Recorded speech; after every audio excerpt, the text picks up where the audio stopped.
in your opinion, would you buy a home when interest rates is over, when interest rates is over 10%? Or you feel like, even though you're getting a massive discount, you're paying more every month, would you consider that, or you just wait until interest rates go down? So I look at home buying very differently than the majority of people. I look at buying a home the way I buy a shirt. For me, a home is not an asset, it's a liability. So what does that mean?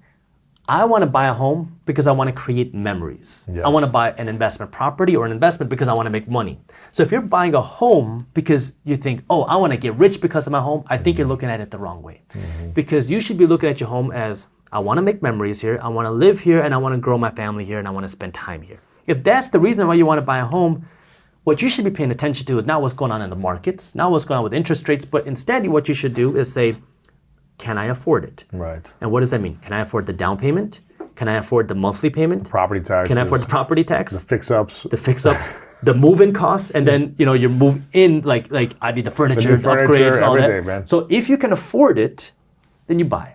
If you can't afford it, if you're stretching yourself too thin, you don't buy. Because what happens to so many people is you get sucked into trying to time the market. But again, if interest rates drop and you own a home, you can refinance. Right. And so remember, it's understanding. So it's almost good to buy it when interest rates are high if you can get the house on discount, and then if in a year or two the interest rates drop in half, you can refinance. Just as make sure you can afford it. That's the biggest thing. You have to be able to afford it, because if you are stretching yourself too thin, going paycheck to paycheck to live in a home, you're hurting yourself, because now what you're doing, you don't have the ability to invest in other places. You cannot invest your money. Do you think people will be able to actually buy a home in 5 to 7 years? It depends on what the Fed does. If the Fed cuts interest rates when we go into a recession, so our economy slows down, the Fed starts cutting interest rates, mortgage rates go back down, you're going to see a bigger flood of cash into the housing market, and that will create a bigger wealth gap, and it will make it significantly more difficult for the regular person to buy a home. Home ownership will become a real American nightmare, because it will be so difficult for the regular person. We will turn into essentially a renter nation. Wow. Where homes are owned not even by regular investors, but corporations. Yeah. They've been buying up. I was reading Blackstone's been buying up a ton of homes, right? right? BlackRock's buying like BlackRock or Blackstone? Yeah, they're buying 1 out of every 4 homes in certain neighborhoods. That's crazy, man. Yeah, and so which means they believe people aren't going to be able to afford them, and they're going to have to rent from them. Yes, and so it's a crazy times to understand that, which is why, again, I look at the home like a liability. Can you afford it? Yes, then buy it. If not, then don't stretch yourself too thin. I used to be a real estate salesperson. And the reason why this is so important is because when I was a salesperson, what they say is, you want to tell people this is their biggest investment of their life. So buy a home that you love. Now, again, real estate agents are not bad people. Bankers are not necessarily bad people. However, you have to understand the messaging. If I tell you this is the biggest investment of your life, what are you going to say? I want something bigger. I'm willing to stretch a little bit thinner. Yeah. I'm willing to go a little bit further because I want that home. And so what does that do? Well, it makes the banker richer. It makes the real estate agent a bigger commission check, and they walk away. Now you have to deal with it. If you can afford it, great. But if you start to struggle with it, you're the one that has to deal with the problem by yourself. And so what happens for so many people is your home is a money pit until you sell it. And then you have to hope that you sell it for a profit.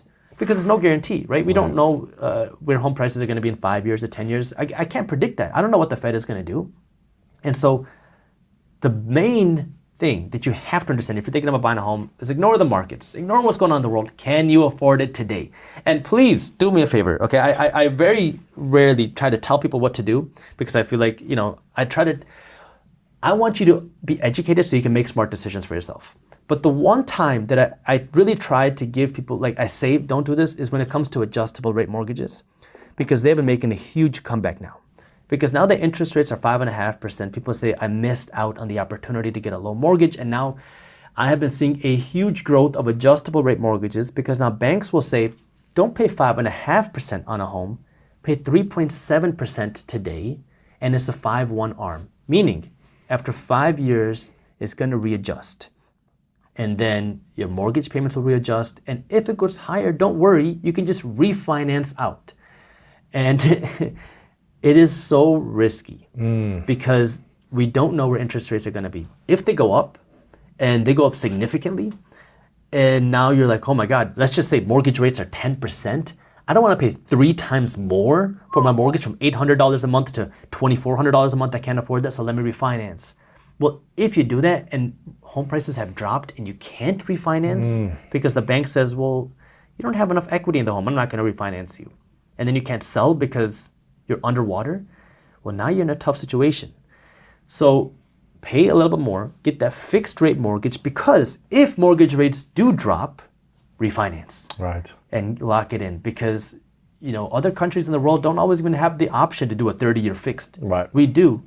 But an ARM, an adjustable rate mortgage, is significantly more risky. The only time that I would say an ARM is okay is if you are like 100% confident that you're going to be able to pay off the home during that initial teaser rate. Because if you cannot, then you are taking on a huge gamble with the home that you live in, with your family's livelihood.